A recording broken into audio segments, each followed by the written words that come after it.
Hoy vamos a hablar de Adam Smith y voy a hablar de él con admiración, una admiración naturalmente matizada porque algunas de las propuestas que hizo de teoría económica pues se han criticado después, pero de admiración y sobre todo porque me decía mi mujer que por qué voy a celebrar la vida de Adam Smith a Zaragoza, es que era mañico. Entonces, no, es que en otro sitio no se ha hecho nada.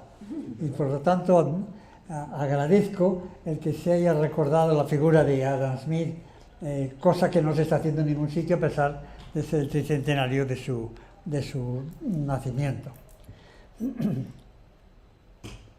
Lo he llamado esta intervención mía con un nombre genérico, Adam Smith y el libre mercado. Parece genérico, pero voy a sostener la tesis de que él estudió el libre mercado de forma muy interesante y como hoy entre nosotros los historiadores y los economistas el libre mercado tiene muy mala nota, es algo que si se le nombra pues los economistas y los historiadores se retuercen porque resulta que no hay libre mercado y que además funciona muy mal y que además crea desigualdad y todas las cosas malas que se atribuyen a esa forma de ver la vida. Entonces por eso he puesto el libre mercado. Parece que es genérico, pero es algo más interesante. Es uno de los fundadores de nuestra visión económico-política del libre mercado. Y eso es algo que quiero celebrar. Y quiero celebrar, como digamos, y si posible escandalizar, porque parece ser que ahora el libre mercado en realidad está todo en manos de grupos de presión y que no sirve para demasiado en el bienestar de las sociedades. Pues ahí está la explicación del título, Adam Smith y el libre mercado. Alfonso nos habrá hablado de la personalidad de Adam Smith, que es una personalidad extraordinaria, porque no fue solo un economista, como habrá dicho y como diremos, sino que fue un polígrafo, y no se suele conocer más que otra de las obras de Adam Smith, aparte de La riqueza de las naciones, no se suele conocer más que la teoría de los sentimientos morales, pero tiene otras muchas cosas escritas.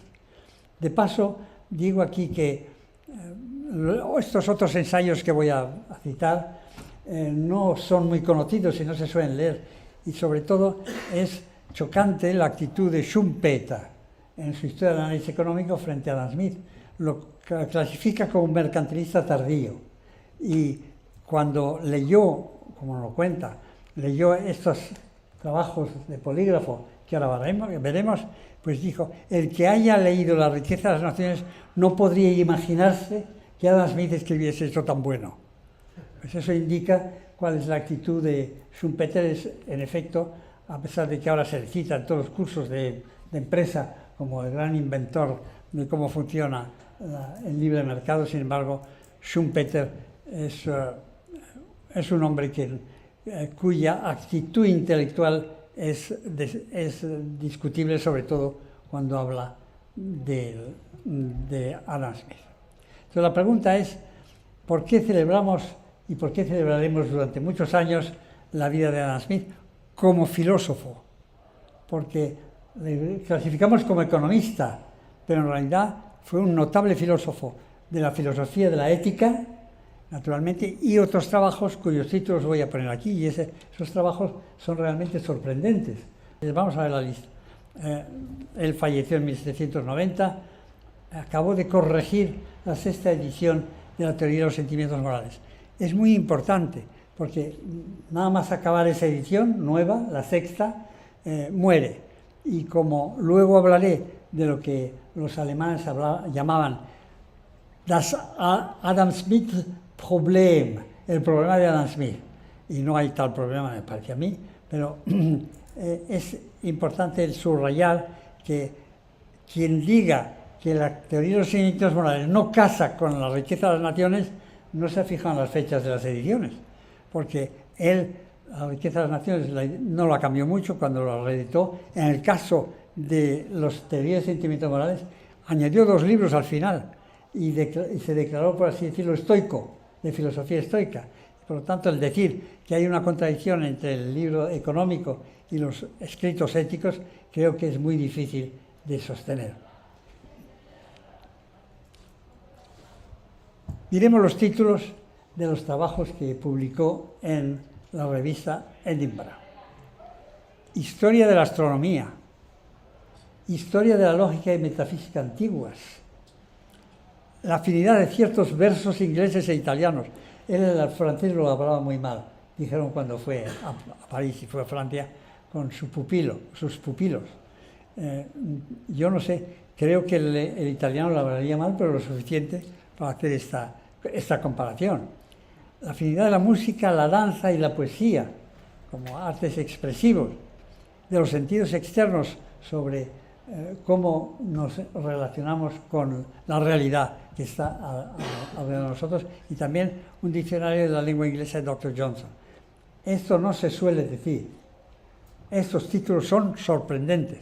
Indica una persona muy distinta de la que se suele presentar cuando se dice la riqueza de las naciones, el liberalismo, y además es un hombre que cree que el mercado funciona con total perfección y no tenemos nada que añadir a lo que se dice en la riqueza de las naciones. Pues sí tenemos.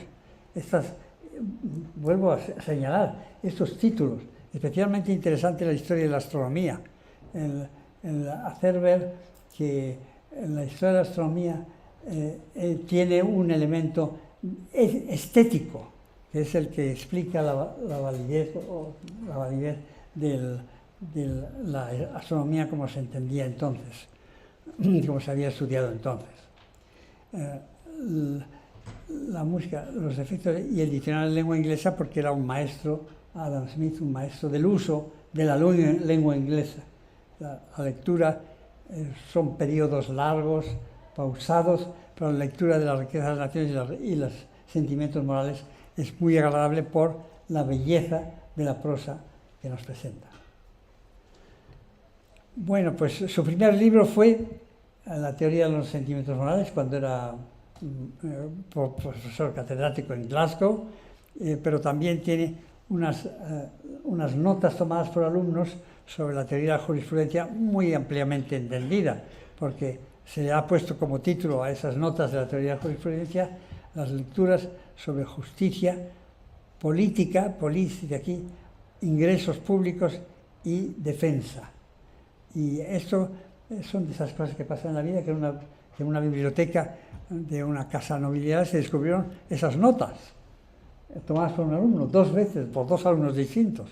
Y por eso, del año 1762-63 y en el 66, sabemos cómo estaba cocinándose la riqueza de las naciones a la vista de cómo dictó las clases y qué tomaron los alumnos. Debía ser una persona muy curiosa de ver, porque era muy distraído. Una vez se habló de que pensando, salió a la calle con pantuflas y pijama. Pues estaba distraído con pensar.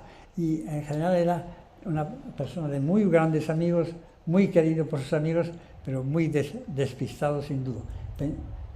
Antes de escribir pensaba, cosa que quizá deberíamos hacer todos. Bien, pues la teoría de los sentimientos morales. Voy a hacer algunas citas de ella, pero digo que importa leer la 6ª edición, porque ha añadido toda una parte, la parte 6ª y 7ª, perdón, he puesto 2 veces, 6ª y 7ª, es sobre los sistemas de filosofía moral. Mira los distintos sistemas que han propuesto los filósofos para explicar la ética, y esos sistemas de filosofía moral influidos, y lo declara así paladinamente, influidos por la filosofía estoica. Y eso no está más que en la 6ª. Y el que su teoría de la ética estuviese dentro de la escuela estoica es algo que siempre hay que citar si uno va a estudiar a Adam Smith. Entonces, el estoicismo le añade, o él declara que se añade, una nota especial, la armonía universal. Los estoicos pensaban que el mundo estaba en armonía y naturalmente también había una armonía en el mundo ético y en el mundo económico. Eso que se le echa en cara tantas veces, que creía que necesariamente el mundo económico iba a un equilibrio de bienestar y que está basado o lo ha explicado en la parte última, añadida en la sexta edición, lo ha explicado como influencia de los estoicos. Cuando se habla de los sentimientos morales no se suele subrayar primero cuánto sabía él de filosofía griega y latina, y segundo cómo influyó en él la idea de armonía. Y eso que hoy llamaríamos la idea de equilibrio, uno hace un análisis económico con la tendencia hacia el equilibrio, y en el equilibrio los precios, los costes se igualan y permiten llegar a una visión del mundo que es una visión del mundo que funciona bien. Esta idea no es que se deduzca de lo que escribe en La riqueza de las naciones y la teoría de sentimientos morales, sino que es una idea que él declara como algo que le han influido los estoicos. En efecto, sí, el mundo de Adam Smith y los economistas clásicos es un mundo en el que hay equilibrio y en el que hay armonía. La verdad es que con todo, y siendo una armonía, una tendencia hacia el equilibrio al que nunca se llega, sin embargo, hoy día yo me considero que hay una tendencia hacia la armonía global de nuestras sociedades que se le echa en cara, no se admite, no se entiende qué es lo que dice y se le echa en cara. La verdad es que si miramos al mundo, como diré después, al mundo a nuestro alrededor, pues sí que hay armonía pese a todas las maldades que cometemos los humanos. Una armonía de que unas cosas casan con otras y la economía y la sociedad progresan. Y por eso no hay que subrayar la importancia de la filosofía estoica en Adam Smith. ¿Qué es esto del problema de Adam Smith? Presentado por una serie de historiadores alemanes, sostienen que hay una contradicción íntima entre una contradicción clara entre la riqueza de las naciones y el previo libro de los sentimientos morales, porque presentan el libro de sentimientos morales como un libro sensato, civilizado, y luego está el horror de la riqueza de las naciones.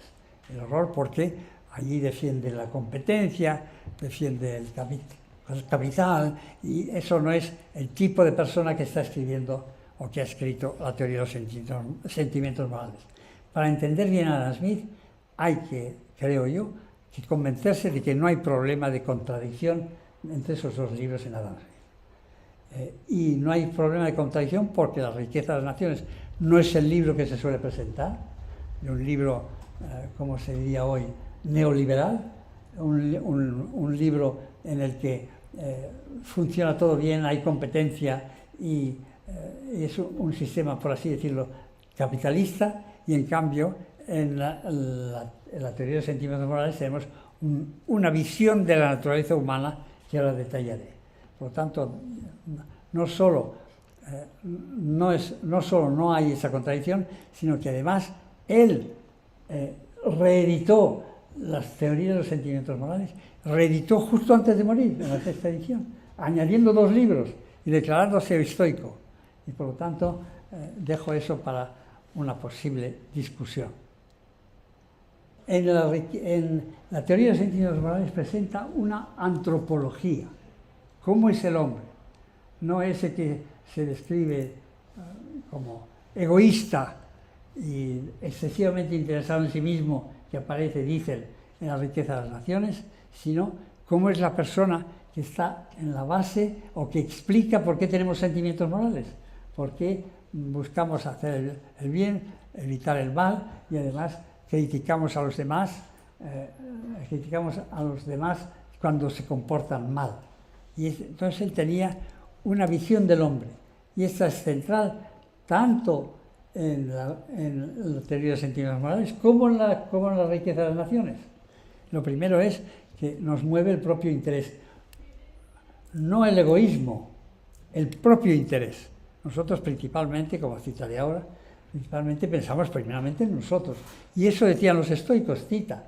Los estoicos decían que el hombre tiene como primera obligación cuidar de sí mismo y de su familia. Y es verdad, está ahí el propio interés y no el egoísmo. Luego un elemento sobre el que daré cita también, es el de la empatía, como se dice hoy, o simpatía, si se quiere, que es la idea de que nosotros tenemos, por mucho que digamos que somos egoístas, o diga la gente que somos egoístas, tenemos un deseo de atender a lo que hacen los demás, un deseo de ayudarles.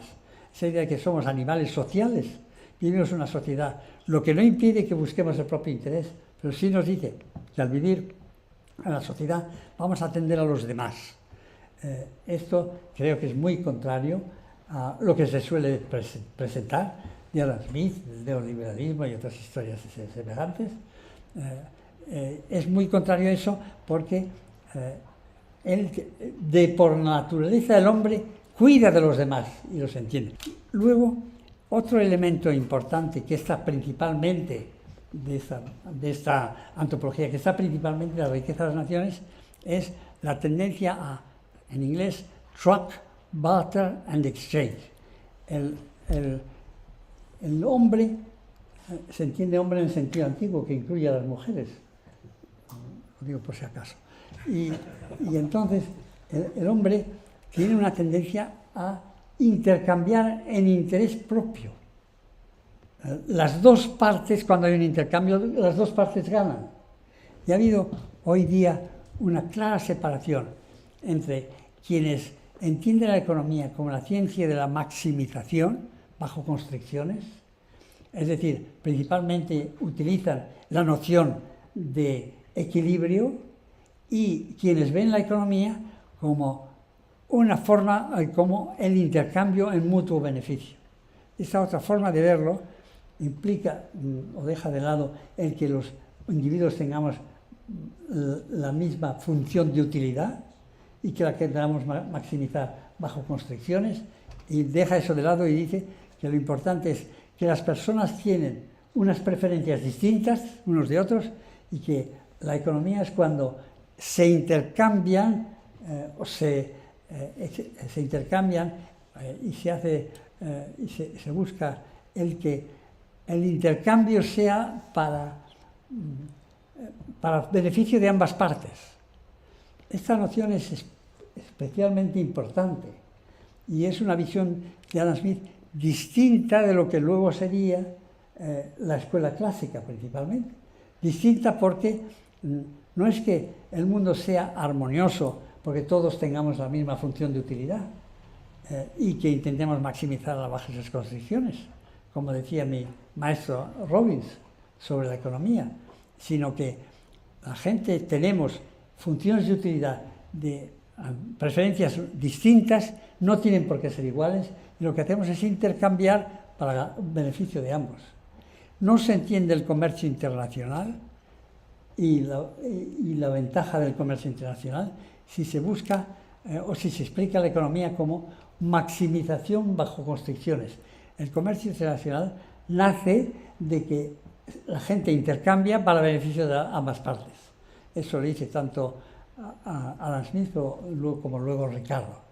Entonces, el mutuo beneficio en vez de maximización. Eso sí que nos cambia, y por eso lo subrayo y por eso admiro a Adam Smith, eso sí que cambia cómo vemos la economía. La idea de muchos economistas modernos, lógicos, de decir que como tenemos o somos utilitaristas y medimos la felicidad de una forma semejante entre los hombres, o lo que hacemos es tener el mismo tipo de preferencias y maximizarlas bajo las condiciones de la falta de recursos, eso lo deja al lado. Dice, nosotros hacemos economía para tener beneficio de ambas partes. Lo he repetido, porque nos hace ver la economía de otra forma, especialmente el comercio internacional, al que Adam Smith daba tanta importancia.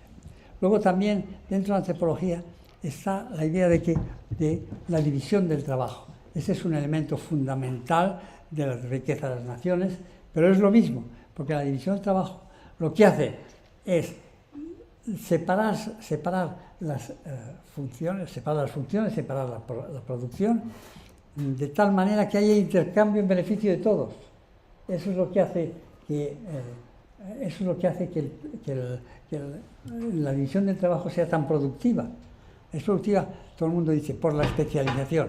No solo por la especialización que implica la división del trabajo, sino también el comercio de intercambio. Lo que hacemos es a una persona o un dueño de empresa que separa y disminuye y separa la división del trabajo, está haciendo otra cosa. En la riqueza de las naciones hay una noción de mucha importancia. La división del trabajo depende del tamaño del mercado. ¿Por qué? Porque cuanto más amplio sea el mercado, más posibilidades de intercambio para mutuo beneficio hay. Y eso es lo del tamaño del mercado lo dice claramente Adam Smith, y tiene mucha importancia porque está ligado también con el comercio internacional. En la medida en que el comercio internacional rige, en esa medida habrá más mercados y se podrá dividir el trabajo y por lo tanto ser más productivos. Estoy intentando, al hablar de la antropología de Adam Smith, presentar un Adam Smith distinto. Bueno, presentar un hombre distinto según Adam Smith. Alguien que no es, como lo he dicho varias veces, así con un poco de broma, neoliberal, ¿no? Sino que es algo distinto. Las personas somos diferentes las unas de las otras, nuestras apetencias son muy diferentes y lo que hacemos es, para conseguir esa ventaja del intercambio, intercambiar si es posible también en el comercio internacional. Esa antropología de Adam Smith, esta transparencia, le doy muchísima importancia, para que al decir que Adam Smith era el fundador de la escuela clásica, no hay que olvidar que la escuela clásica tenía esa visión del hombre muy distinta. Bien, ahora vamos a ver que la cita de empatía es muy interesante. Por muy egoísta que pueda suponer, esta es la primera frase de la teoría de los sentimientos morales. Y insisto, para destruir. Es como decir, es economista clásico pero sensato, y que conocía nuestra naturaleza. Por muy egoísta que pueda suponerse el hombre, es evidente que hay en su naturaleza algunos principios que le hacen interesarse por la suerte de los demás. Y hacen que su felicidad, la felicidad de los demás, les sea necesaria, aunque de ello no obtengan nada si no es la satisfacción de verlo. Porque hay una inclinación en nosotros que cuidamos de nuestros intereses, pero una inclinación también a cuidarnos de los demás, dentro de un orden, ¿no? Los intereses propios primero y los demás, pero está ahí. No es un mundo de actores egoístas, muy al contrario. Es la primera frase, demonio, de la teoría de los sentimientos morales. Esto destruye mucho de lo que solemos decir sobre Adam Smith en la escuela clásica.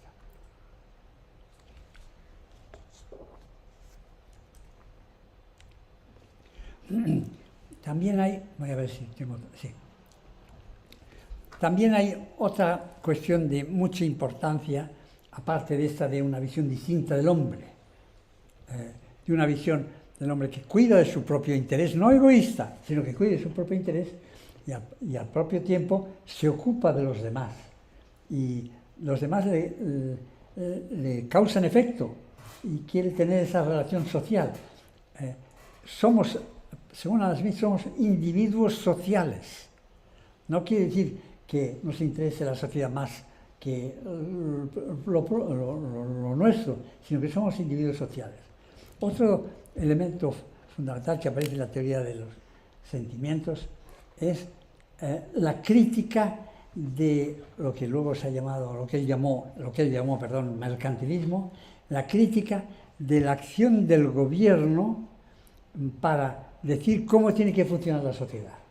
Y lo hace con una comparación, con una metáfora notabilísima.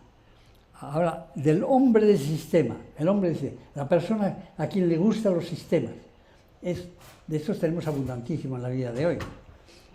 Parece imaginar este hombre del sistema que puede colocar los distintos miembros de una gran sociedad con la misma facilidad que la mano coloca las distintas piezas en un tablero de ajedrez. No toma en cuenta que ese hombre del sistema, que le gusta, diríamos, planificar hoy, el planificador, no toma en cuenta que en el gran tablero de la sociedad humana, cada una de las piezas tiene un principio de movimiento propio, del todo diferente del que la legislatura querría forzarle a obedecer. Bueno, esto tiene unas consecuencias extraordinarias para nuestra filosofía económica y social. Todos los días leemos en el periódico y oímos por la radio que España necesita un objetivo y un plan. Por favor.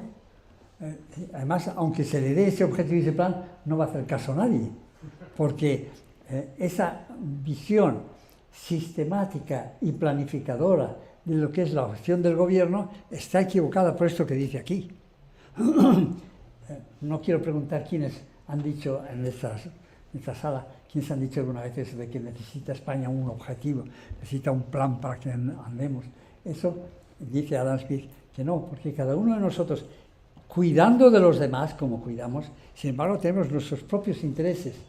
No somos personas iguales que intentan maximizar para todos la utilidad, sino que son personas distintas que intercambian y que intercambian a su gusto.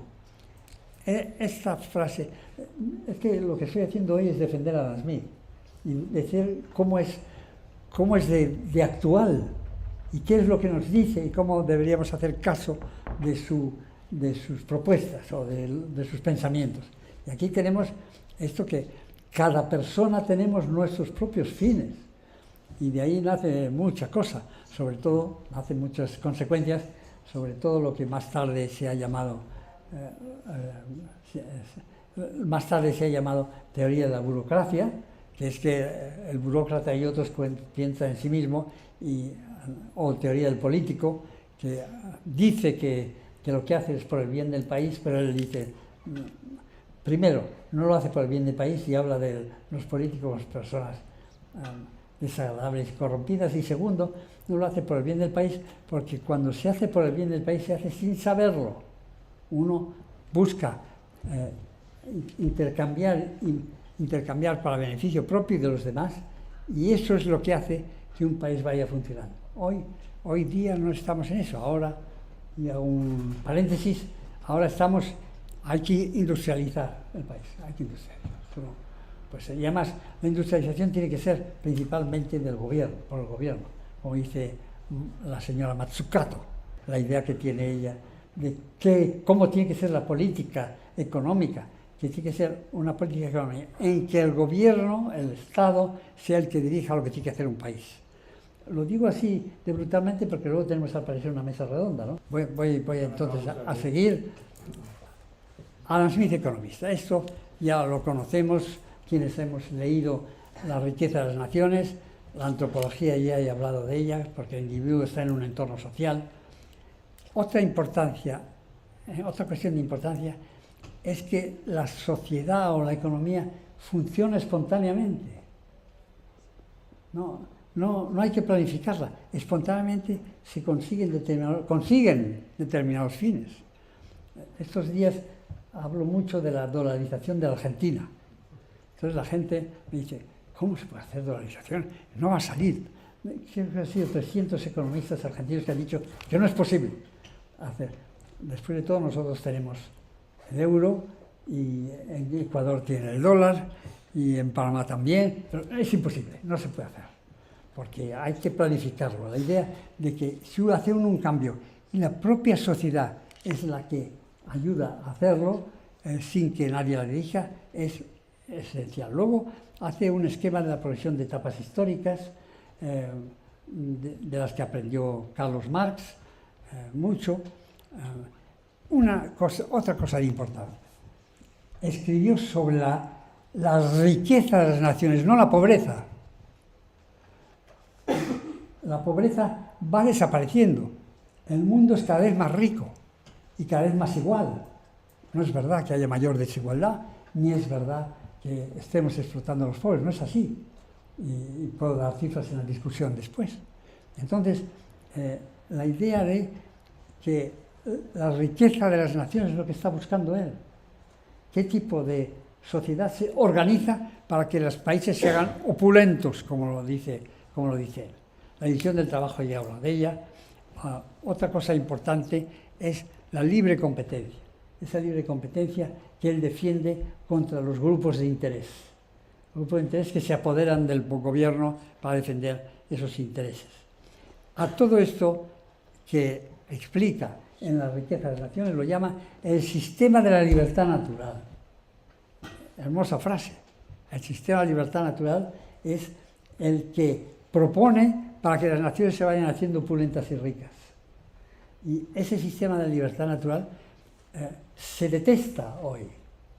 Se detesta porque es que el libre mercado, el sistema de libertad natural, lo que hace es crear más desigualdades, lo que no se corresponde con las cifras. Y ese sistema de libertad natural, él en su frase lo defiende muy ampliamente.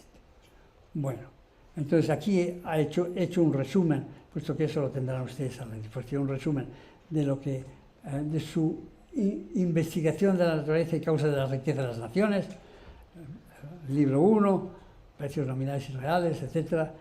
Libro 2, la división del trabajo. Libro 2, la división del trabajo y el capital. Porque él considera que no se podía hacer división del trabajo si no había antes ahorrado un fondo de salarios, precisamente para que la gente que está en un sistema de división del trabajo pueda comer mientras tiene efecto la división del trabajo. Entonces se necesita un capital al principio. En esto soy muy crítico de Adam Smith. No creo que acertemos cuando hablamos de un sistema capitalista. El sistema que hemos descubierto es un sistema de novedades científicas, es un sistema también en el que son las instituciones las que nos permiten buscar nuestro propio interés y el interés de la sociedad. Y el hablar del capital, número 2, este capítulo 2 o parte 2, la ve especial, el libro 2 lo estudia especialmente Carlos Marx y Engels, y fue uno de los grandes errores de Carlos Marx, el pensar que para que hubiese progreso del capitalismo, lo que hacía falta que hubiese una acumulación del capital, acumulación primitiva del capital, extrayéndola, ese capital extrayéndose a los pobres trabajadores. Bien, y quien se olvida de qué actitud tiene Adam Smith respecto del Estado, lo tenemos en el libro quinto, que lo dedica a los gastos y recursos del soberano, y ahí presenta una filosofía de acción estatal que conocemos y que dejo de lado. Bueno, sí, el mecanismo del mercado.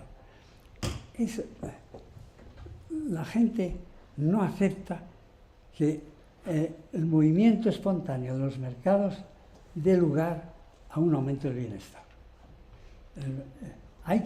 El mercado hay que cuidarlo mucho, hay que hacer que sea más competitivo y además indicarle si tenemos que industrializar o no, y usar los impuestos para hacerlo más igualitario. Todo eso, la idea de que hay un movimiento espontáneo de la sociedad que no es el que nosotros le imprimimos, creo que también es una idea que puedo dejar ahí. Egoísmo e interés propio, ya lo he dicho. Luego, voy a hablar de la mano invisible, del laissez-faire. La mano invisible es una metáfora de Adam Smith, que decía que la gente en busca de su propio interés lo que hace es trabajar para el interés de la sociedad. No hubo más que 3 sitios donde habló de la mano invisible, tanto en la teoría de los sentimientos morales como la riqueza de las naciones, y cuando la gente, como muchos han dicho, esto de la mano invisible es una metáfora insostenible y tal, yo suelo dirigir la mirada a los salarios. Él tiene un capítulo en el que habla de las diferencias de salarios. ¿Qué es lo que hace que paguemos a unos más que a otros? Más. ¿Qué es lo que hace que paguemos menos al que hace un trabajo desagradable que uno que lo hace agradable? Espontáneamente la sociedad, espontáneamente el mercado fija unos tipos de salario que responden al capital humano de cada persona y también de cómo es desagradable el trabajo. Esa diferencia de salarios es la verdadera mano, o un ejemplo de la mano invisible.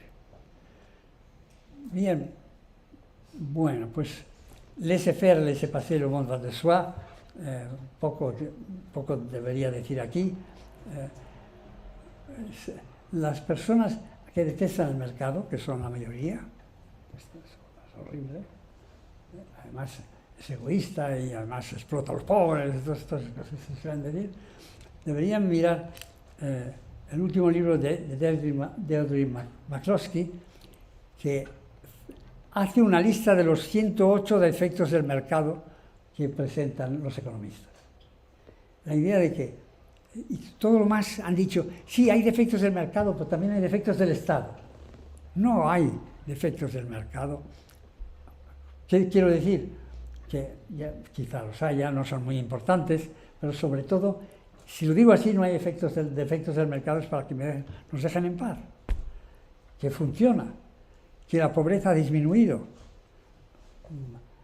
En el año 1975, los pobres de $1,50 al día eran el 44% de la población mundial, según ha visto la ONU. Ahora está en el 8,5%. ¿Qué pasa? ¿Que este sistema funciona? Sorpresa. Mira, ¿qué es esto? Pero Adam Smith, por Dios, no digas que todo va tan bien. Eres optimista como son los estoicos, pero demasiado. No, la pobreza ha disminuido extraordinariamente y la igualdad también ha aumentado. Y por eso, defectos del mercado, yo digo como higiene, el que los que están haciendo una tesis digan de entrada que no hay defectos del mercado, luego hablamos. De entrada, así, para que se den cuenta de en qué sitio vivimos, en qué momento vivimos. Pese a las guerras, las sociedades humanas han mejorado infinitamente. Y eso la gente no lo quiere reconocer. Bueno, pues yo creo que ya lo voy a dejar aquí y podemos empezar a discutir. Muchas gracias.